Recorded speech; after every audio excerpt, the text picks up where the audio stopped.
নির্বাচনে যদি আওয়ামী লীগ আসতো তাহলে আবারও সে সরকার গঠন করবে, এরকমই হচ্ছে তাদের আলোচনাটা। তো সেই ক্ষেত্রে সেখান থেকে আমি মনে করতে পারি, কিন্তু এই আলাপগুলোই বেশি আসে যে আওয়ামী লীগের যদি কেউ নির্বাচনে আসে তাহলে এখন পর্যন্ত সেখানে আওয়ামী লীগের ব্যক্তি ভোট বেশি পাবে, তারাই সরকার গঠন করবে, এই ধরনের আলোচনাটুকু কিন্তু আমরা রাখি। কি সঠিক? আওয়ামী লীগের ভোটারের সাপোর্ট বেশি না, বর্তমান বিএনপির ভোটারের সাপোর্ট বেশি। কারণ বিএনপি অন্যায় করে নাই এই পর্যন্ত, বিএনপির কোনো দেশের যে ক্ষতি হয়েছে এমন কোনো কাজ পায় নাই। যে আমরা কিন্তু দৈনন্দিন জীবনে প্রতিদিন কমপক্ষে 1 থেকে 150 লোক আমাদের তাদের সঙ্গে কথা হয়, আলোচনা হয়। কিভাবে হয়?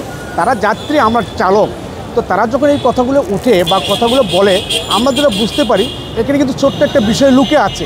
জামাতে ইসলামও ভালো আছে, কিন্তু জামাতে ইসলাম এবারকার বিরোধী দল হবে। পরবর্তীতে আল্লাহ যদি ঘনিষ্ঠ দেশের প্রেসিডেন্ট হইতে পারে। বর্তমান নির্বাচনে কে কতদূর এগিয়ে আছে সেটি হচ্ছে পরের কথা।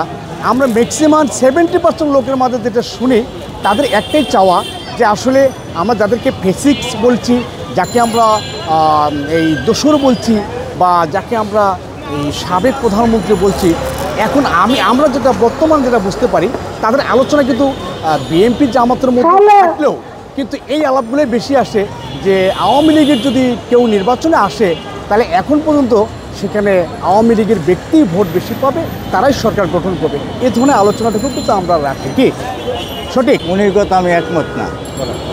এখন বর্তমান যে সরকার আছে এই সরকার অনেক ভালো করছে, কারণ বিদেশে আমরা গরিবের লোক পোলাপান যাইতে পারতেছে,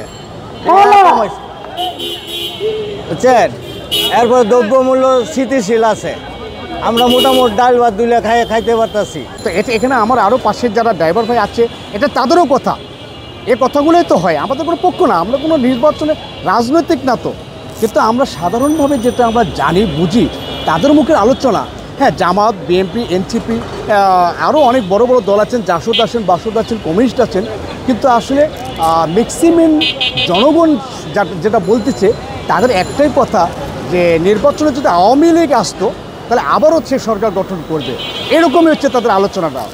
তো সেই ক্ষেত্রে সেখান থেকে আমি মনে করতে পারি যে এখন পর্যন্ত জামাতে ইসলাম যে সংগঠনটি এখানেই বর্তমান তারাই এগিয়ে আছে।